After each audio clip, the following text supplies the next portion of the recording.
Herkese salam. Bugünkü videomun mövzusu informatik 11-ci sinif dərslik kitabında kompüter bölməsinə aid ümumiləşdirici sual və tapşırıqların izahları olacaq. Gəlin bir-bir tapşırıqlara baxaq. Birincidə deyir ki, hansı mühakimələr doğrudur? A-nı oxuyaq. Proqram bölümünün köməyi ilə quraşdırılmış proqramları, eləcə də əməliyyat sisteminin özünün bəzi komponentlərini uzaqlaşdırmaq və ya dəyişdirmək olar. Bəli, doğrudur. İkinci, tarixin zamanı saat qurşağının, eləcə də sistemdə istifadə olunan dilin və regional standartların quraşdırılması idarəetmə panelinin Clock, Language and Region bölümündə aparılır. Bu da doğrudur. Üçüncüdə, istifadəçilərin hesablarının köklənməsi, onların uzaqlaşdırılması, yeni hesabların əlavə edilməsi, eləcə də valideyn nəzarətinin quraşdırılması idarəetmə panelinin görünüş və fərdiləşdirmə bölümündə həyata keçirilir. Burada yanlışdır. Bilirsiniz niyə? Burada bu bölmədən söhbət getmir. İdarəetmə panelində, yəni idarəetmə panelində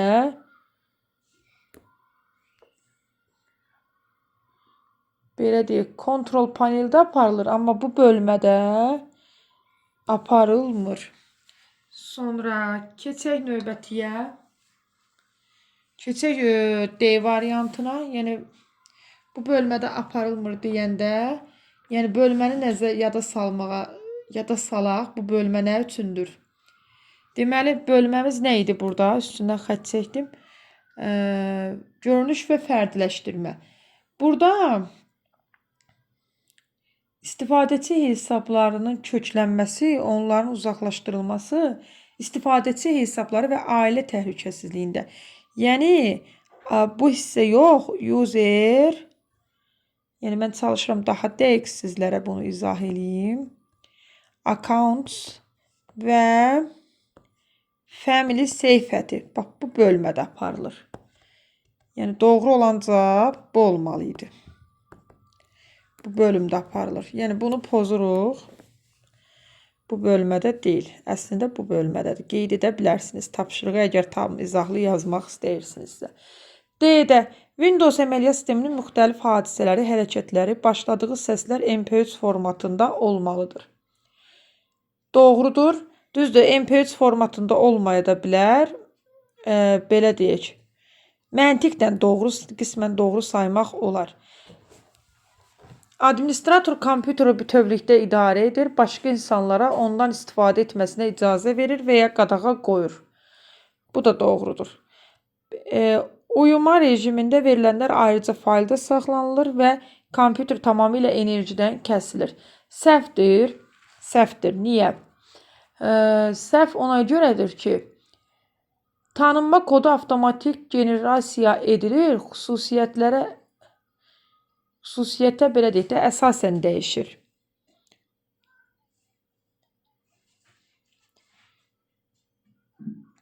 Yəni, belə tanıma kodu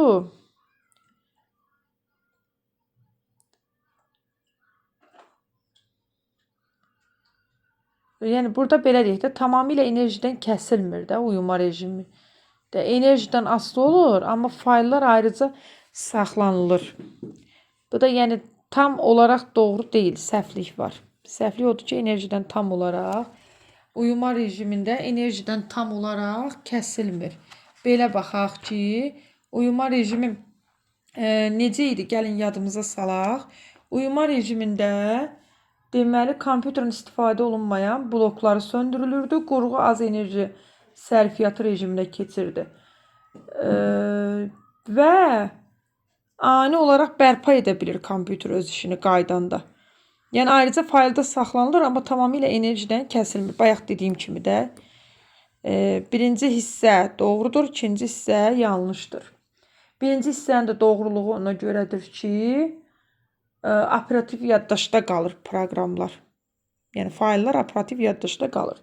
J-yə keçək. J, tanınma kodu avtomatik generasiya olunur, avadanlığın xarakteristikasına əsaslanır və sonradan dəyişmir. Doğrudur. Sonra H-da hər dəfə başladılanda TeamViewer və təhlükəsizlik məqsədi ilə yeni müvəqqəti parol generasiya edir. Bu da doğrudur. Bəli, hər dəfə başlayanda yeni müvəqqəti parol yarada bilir TeamViewer. Bu da doğrudur.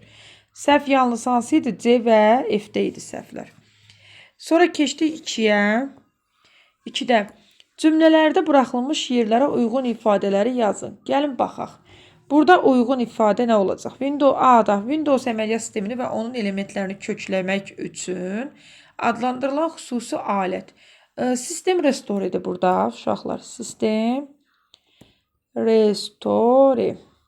Sonra B-də sistemin elektrik enerjisinə qənaət parametrlərinin köklənməsi və optik disklərin avtomatik başladılması parametrlərinin dəyişdirilməsi idarə etmə panelinin Power Options'da aparılır. Options. Sonra C-də səs informasiyasını kompüterə daxil etmək üçün mikrofon, yazmıram, yəqin yadınızda qalar, mikrofondan istifadə olunur. D-də səsi yüksəldərək çıxışa verir.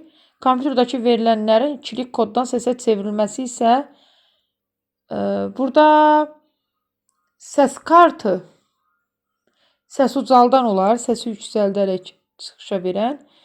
Ümumiyyətlə, burada da çevrilməsi ikilik koddan səsə bu səs kartı vasitəsilə olmalıdır. Səhv eləmirəmsə, belə deyək.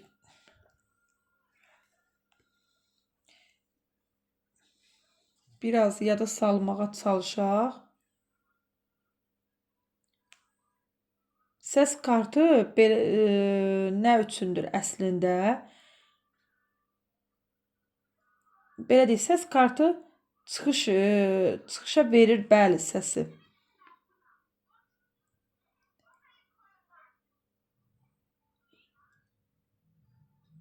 Səs ucaldanlar səsi yüksəldərək çıxışa verir.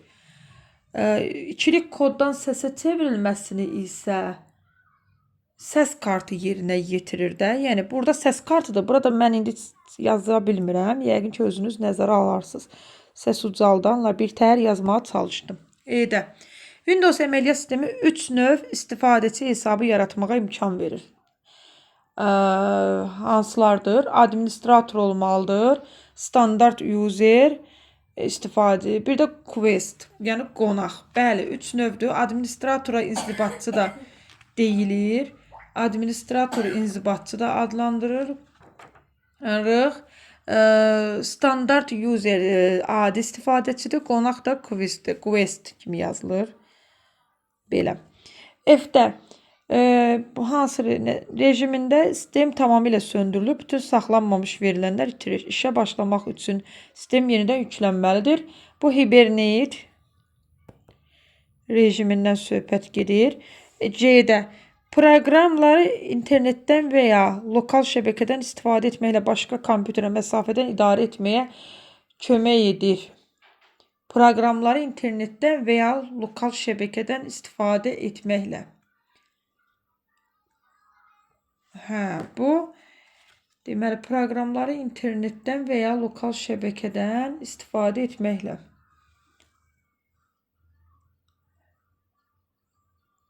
Buna belə deyək, belə bir ad qoya bilərik əslində. Əslində buna desktop, remote, səhv eləmirəmsə yazılışı belədir. Remote desktop demək olar.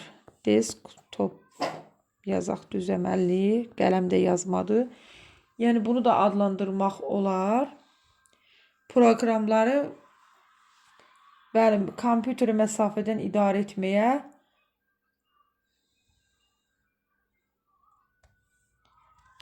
kömək edən, yəni bu da ola bilər də, yəni bu adı da qoya bilərik.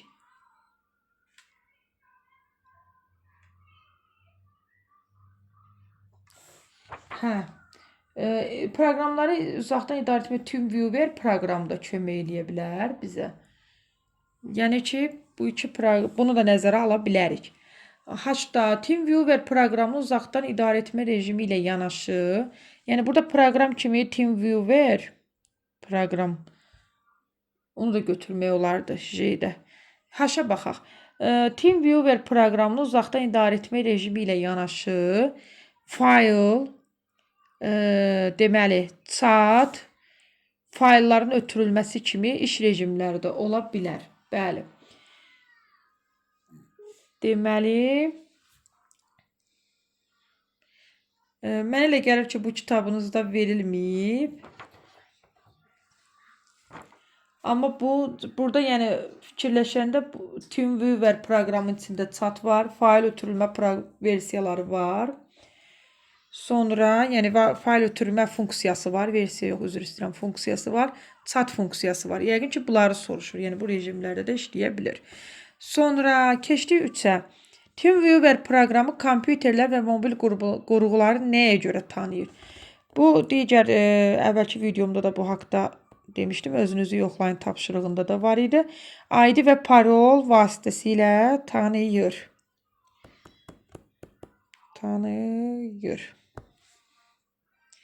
Videoları izləməyə davam edeyim. Bundan sonra KSG 5-in izahlarını təqdim edəcəyim.